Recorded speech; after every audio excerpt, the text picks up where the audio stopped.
barnaamijkan oo ka dhacay bartamaha magaalada Cadaado isla markaana ay isugu yimaadeen boqolaal ka mid ah dadweynaha magaalada Cadaado ayaa waxay madaxda qaranka Soomaaliyeed uga dalbanayeen inay gacan ka geystaan siideynta Maxamed Cabdi Xasan Afweyne oo ah ganacsade ka soo jeeda deegaanada maamulka Galmudug isla markaasna muddo ku dhow 5 sano ku xiran xabsi ku yaala dalka Belgium waxaana barnaamijkan ku soo beegmaya iyadoo magaalada Brussels ee dalka Belgium ay joogaan wafdi uu hogaaminayo madaxweynaha Jamhuuriyadda Federaalka Soomaaliya Mudane Maxamed Cabdullaahi Farmaajo dadweynaha mudaharaadkaas ka hadlay ayaa isugu jiray nabadoono dhalinyaro iyo haween waxaana hadaladoodii kamid ahaa dawladda Soomaaliya oo madaxweynaha Farmaajo u horeeyo waa inaad Cabdi Xasan u doodaan waa inaad soo saartaan waa inaad banaanka keentaan dawladayadii baa tihiin waxaad tihiin madaxweynayaashii is wata ma dhici karta inaad ka soo kacdaan waxaan codsanaynaa Jamhuuriyadda Dimuqraadiga Soomaaliya iyo madaxdeeda iyo meel ay joogto Soomaaliya waxaan codsanaynaa Maxamed Cabdi Xasan oo xaq darro lagu haysto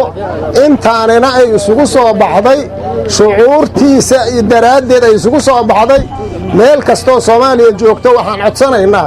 in la soo daayo oo maaragtay xuquuqdiisa muslimnimo islaamka diintiisa iyo maaragtay lagu tixgeliyo Maxamed Cabdullaahi Aadan Tiicay madaxweynihii hore ee maamulka Ximanaya Xeeb isla markaasna ay muddo 4 sano xabsiga ku wada jireen Maxamed Cabdi Xasan Afweyne ayaa kamid ahaa mas'uuliyiintii ka qayb galay barnaamijkan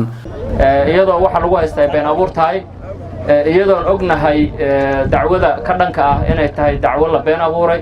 iyadoo ognahay inay la qafaalay sababta waxaan saas u leeyahay waxay tahay waxaan ogaa waxa ay tahay dacwadu waxaan ku xirnaa oo la mid ahaa ninkaas waxay ku xadgudbeen maaragtay sumcaddii iyo karaamadii uu dalka Soomaaliya lahaay ku xadgudbeen waxaan u hadlaynaa ma aha kaliya gobolada dhexe iyo maamulkan Galmudug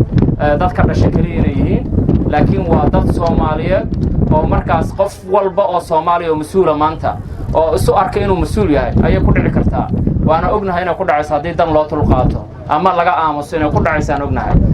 gudoomiyaha degmada Cadaado Cabdullaahi Cabdiraxmaan Tootoole ayaa isaguna kamid ahaa mas'uuliyiintii halkaas ka hadlay dadweynaha isku soo baxay halkan jooga shucuurtooda muujinaya maantay dalbanaya walaalkood Maxamed Cabdi Xasan oo ahaa ganacsade deegaankan ka soo jeeda oo la yaqaano oo wax badan ummaddan ugu fadhiyay dawladda xiratana aysan cadaaladda marsiinin ayay dadkan u adkaysan waayeen sidaas ayay ka soo banaan baxeen marar badan ayaa sidaan kale magaalada Cadaado waxa uga dhacay mudaharaadyo lagu dalbanayay soo deynta Maxamed Cabdi Xasan Afweyne balse ay hadda waxba ka soo naasacadaan Cabdi Xasan oo warbaahinta qaranka Soomaaliyeed Cadaado